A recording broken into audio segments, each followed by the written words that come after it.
नमस्कार छात्रों, हम देखते हैं कक्षा 10वीं गणित अध्याय 3 दो चर वाले रैखिक समीकरण से समीकरण निकाय हल करने की विलोपन विधि। हमने पिछले वीडियो में समीकरण निकाय हल करने की सभी विधियों के नाम बताए थे। उसमें पहली विधि है समीकरण निकाय को हल करने की विलोपन विधि।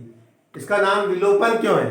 क्योंकि इसमें हम किसी एक चर को विलोपित करेंगे और दूसरे चर का मान निकालेंगे। अब हम देखते हैं कि कोई भी चीज विलोपित कैसे होगी। विलोपित यानी शून्य हो जाएगी। अब हम शून्य कैसे करेंगे?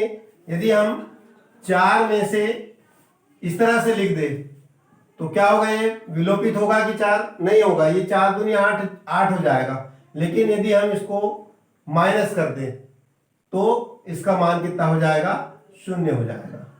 क्योंकि इसका मतलब ये हुआ कि हमें जिस पद को विलोपित करना है उसका आंकिक रूप से मान बराबर होना चाहिए और दूसरी बात इसका चिन्ह जो है उसका विपरीत होना चाहिए।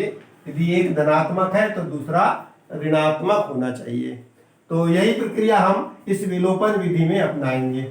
विलोपन विधि में हम देखते हैं कि यहाँ दो चर पद है, ये x वाले चर पद है और y वाले चर पद है।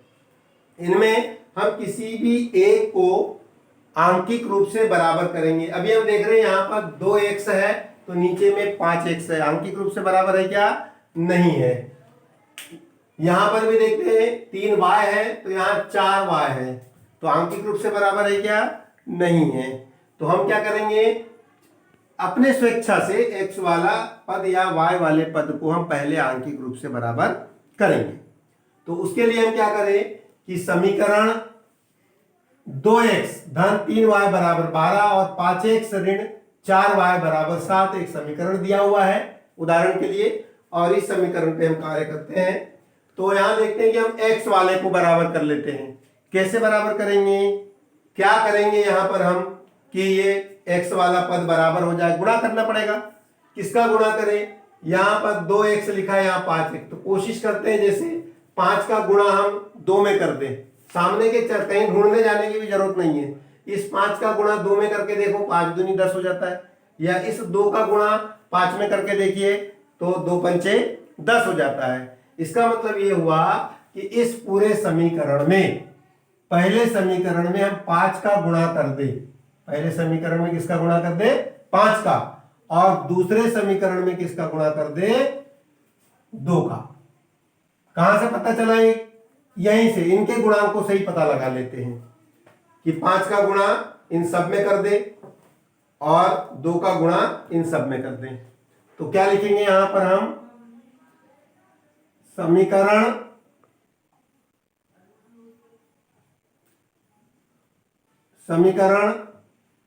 1 गुणित समीकरण 1 में किसका गुणा करने जा रहे हैं? 5 का, तथा समीकरण 2 गुणित 2 से। यानी समीकरण 1 में 5 का गुणा और समीकरण 2 में 2 का गुणा करने पर। तो करिए, 5 का गुणा सब में कर देते हैं। देखिए स्टेप बाय स्टेप। तो क्या आ जाएगा? 5 का गुणा 2 पंचे 10, ये आ गया 10x धन 5 का गुणा करिए, 5 किया 15 y बराबर कितना हो जाएगा? 12 पंचे 60। या अब दूसरे समीकरण में 2 का गुणा कर देते हैं। तो 2 का गुणा सब में करते चले जाइए तो 2 पंचे 10x ऋण 2 चौक 8 y बराबर 2 साती या 2 साते 14। ठीक है छात्रों, ये आ गया। आपने पहला चरण कंप्लीट कर लिया। हमने पहले ही कहा था कि आपको किसी एक चर को आंकिक रूप से बराबर करना है तो उनके आपस में गुणांकों का ही गुणा करके हम चेक कर लेते हैं कि किस समीकरण में कितना गुणा करना है। तो ये गुणा कर लिया तो यहां हम देख रहे हैं कि x वाले पद दोनों बराबर आ गए, 10x और 10x दोनों समीकरणों में आ गए, तो आंकिक रूप से बराबर हो गए। लेकिन यदि हम इसको अभी जोड़ते हैं तो ये 20x हो जाता है। विलोपित होगा क्या? नहीं होगा। तो विलुप्त होने के लिए या शून्य होने के लिए क्या होना चाहिए कि एक धनात्मक रहना चाहिए और दूसरा ऋणात्मक रहना चाहिए। तो क्या करेंगे हम इसके लिए, हम किसी भी एक समीकरण के दोनों पक्षों में ऋण का गुणा कर देते हैं, यानी कि हम 10 में ऋण का गुणा करेंगे तो पूरे समीकरण में ऋण का गुणा कर देते हैं। ठीक है, तो क्या आ जाएगा यहाँ पर, धन का ऋण का गुणा कर देते तो धनात्मक से हो गया ऋणात्मक, यहां ऋण का गुणा करेंगे तो ये ऋण जो होगा वो क्या हो जाएगा धनात्मक, और यहां पर धनात्मक है, अब यहां ऋण का गुणा करेंगे तो क्या हो जाएगा ये ऋणात्मक। अब आप क्या करेंगे, ठीक है, अब आप इनको जोड़ दीजिए सब, यानी आपने ऋण का गुणा किया, यानी क्या किया आपने यहाँ पर, यहां लिखेंगे घटाने पर, आपने दोनों समीकरण, एक समीकरण एक में से दूसरे समीकरण को घटाने पर, और घटाने का मतलब ये है कि ऋण का गुणा हो जाएगा, ऋण का गुणा हुआ इसलिए चिन्ह बदल गया। तो अब देखिए ये धन 10 है और ये ऋण 10 है, दोनों को यदि हम जोड़ते हैं तो ये कैसा हो गया 0, शून्य हो गया ये। और अब यहाँ क्या होगा, ये धन 15y है और धन 8y है, तो ये धन 23y हो जाएगा, कितना हो जाएगा ये 23y बराबर। अब यहां देखिए आप, ये 60 है और यहां पर है ऋण 14, तो कितना बच जाएगा, धन 60 है ऋण 14 है, तो कितना बच जाएगा हमारे पास में 46, कितना बचेगा, ये 10 में से 4 गया 6 और यहाँ बचा 5 में से 1 गया तो 4, यानी कुल मिला के धन 46 बचेगा। चिन्हों का भी विशेष ध्यान रखना है कि कौन से चिन्ह में से बचता है, तो चिन्हों का ध्यान रखा हमने।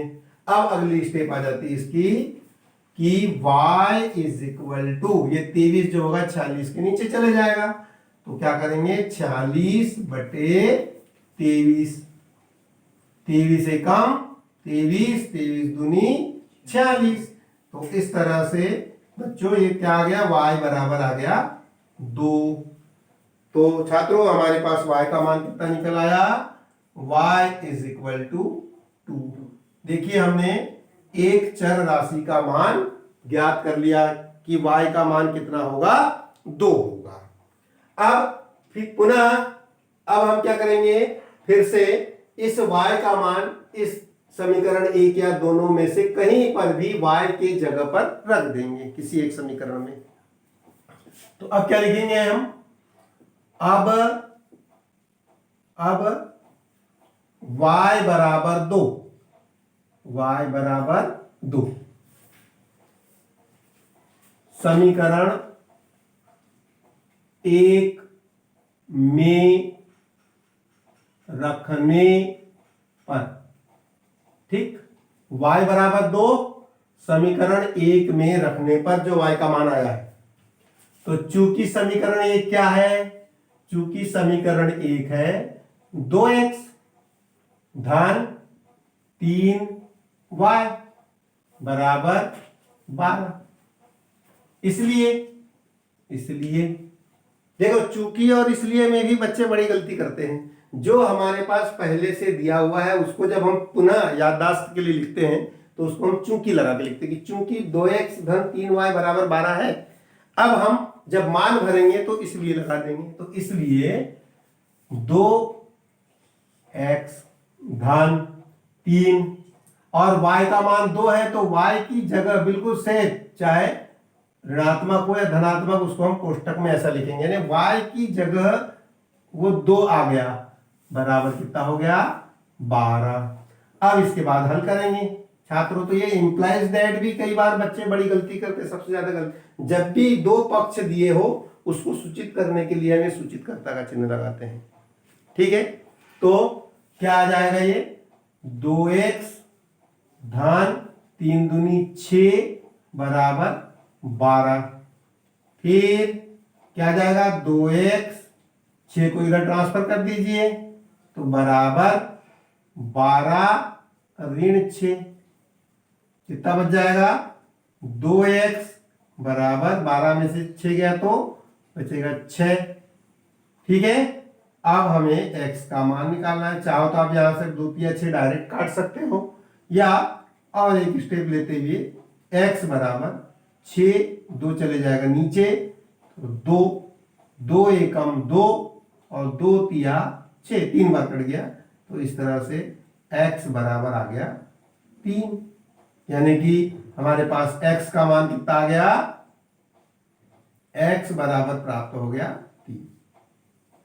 तो यहां आंसर लिखेंगे छात्रों, अतः आंसर, अतः समीकरण निकाय का या के हल x बराबर 3 और y बराबर 2 होंगे।